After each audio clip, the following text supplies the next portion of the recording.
KT Ramarao అభ్యర్థి వాడే అనుకుంటున్నాడు. ఒక హోదాలారా మన సంపదను కొల్లగొట్టిన ఎవరు? కేసీఆర్ కుటుంబమే కదా. మన పేద పిల్లల జీవితాలతో ఆడుకొని 317 అలాగే 46 జీవో తీసుకొచ్చినటువంటి దుర్మార్గుడు ఎవడు కదా. ఇన్ని సుగుణాలు ఉండి ఇన్ని బ్రోకర్ దందాలు చేసే కేటీఆర్, ఇన్ని లపదపని చేసే రామారావు ఇలా సిగ్గు లేకుండా ప్రజల దగ్గరికి ఓట్లు అడగడానికి వస్తా ఉన్నాడు. వీళ్ళతో అయితే అలాగే కేటీఆర్ తో వీళ్ళతో మొన్ననే అసెంబ్లీ ఎన్నికలనే తల్లి అవతలకి వెళ్ళబడి మైపాత్ర ఎంపీ ఎన్నికలలో ఇదే జనంతో వచ్చిపోయింది. ఈ పట్టణాలను మెప్పించి ఓట్లను గెలుతా అనుకుంటున్నాడు. ఆ డ్రామా రావు, ఈ డ్రామా తెలియదు ఎవరికి. నువ్వు చేయని దండ ఉన్నదా? నువ్వు చేయని చీకటి పనులు ఉన్నాయా? ఏ పాపంలో చూసినా నీళ్ళంతా కలిగే ఉంటాయి. మీదికి వెళ్ళి ఏం రావు రకులు రావు. ఆయన ఇంకా మంచిది నేను పెట్టే పేరు ఎంత మంచిది ఉందా డ్రామా రావాలి. ఈ రకులు రావు ఎవరా? యువలాలు కేటీఆర్కి రకులు రావు అని పేరుందా? ఎక్కడ కాదు.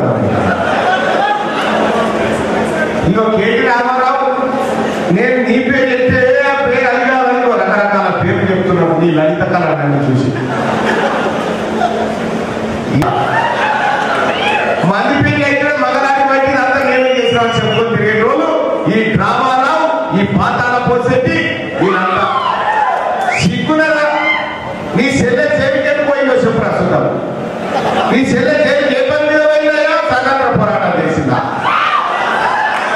ఉగ్రవాళ్ళతో కొట్టాడిపోయినా, సారాతంగా చేసిపోయినా కేసులో నీ చెల్లె చేతుంటే కడిగిన ముత్యం లేకొస్తుందని చెప్తాడు కల్వకుంట్ల చంద్రశేఖర్. కడిగిన ముత్యం ఆ కల్వకుంట్ల కవితమ్మ. ఇక కేసీఆర్ అంటాడు తీర్మానం వలన మంచివాడు కాదట. పేద పిల్లలకు ఆపరేషన్ చేయించింది ఆ తీర్మానం వలన. వందలాది మంది బిడ్డలను ఆదుకున్నాడు ఆ తీర్మానం వలన. నువ్వు పేద బిడ్డల బలపాల పైసలు దొంగతనం చేస్తున్న దొంగలు కలవకున్న తారకరామారావు నువ్వు అని చెప్పేది. నీ నాయన సుగుణాలు తెలుసా నీకు? నీ నాయన సుగుణాలు ఇంటి పక్క ముసలాన్ని గంటి ఎత్తుకపోయిన దొంగ కాదా? మీ నాయన పోయి చింతపడక కాడ చింతపడక కాడ రాయిసేపు మీ నాయన ఎందుకు కట్టేసి అనుకుపోయి చెప్తాడు. ఏమవుతాడా?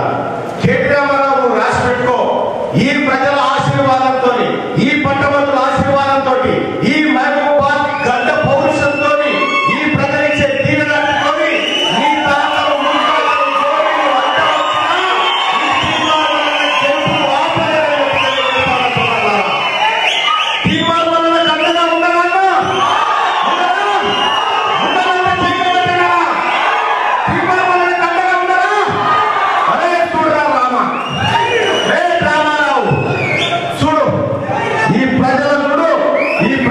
ఓడిపోయినా అన్న ఒక్క రోజన్న ఖాళీగా ఉన్నదన్నా ప్రజల కోసం పట్టాలి. ఏం చేసినావు? తీర్మానం వల్ల మీద వందలాది కేసులు పెట్టినావు బిడ్డ. నా చిన్న చిన్న పిల్లలు ఏడాది 2 ఏళ్ల లోపల నా పిల్లలు డాడీ డాడీ అని 100 రోజులు ఏడుస్తా ఉంటే నన్ను జైల్లో పెట్టినావు. నా ఆఫీస్ మీద దాడులు చేయించినావు. నన్ను హత్యాయత్నాలు చేసినావు. నువ్వా మాట్లాడేది? కేటీ రామారావు రాసుకో. కేటీ రామారావు నువ్వు ఉంటే జైల్లో ఉండవు, లేకపోతే అమెరికాలో ఉండవు. ఇది తీర్మానం వల్ల శపథం అని చెప్తాను. నీవు నీ కుటుంబం జైలుకు పోక తప్పదు. మీరు ఊచలు లెక్క పెట్టక తప్పదు. గెలుతా గెలిచే సీట్ కాపురానికి గెలిపిద్దాం. ఓడిపోతారని పోయారా పత్రాన్ని తీసి ప్రజల ఈసారి గెలిచేది మహబూబ్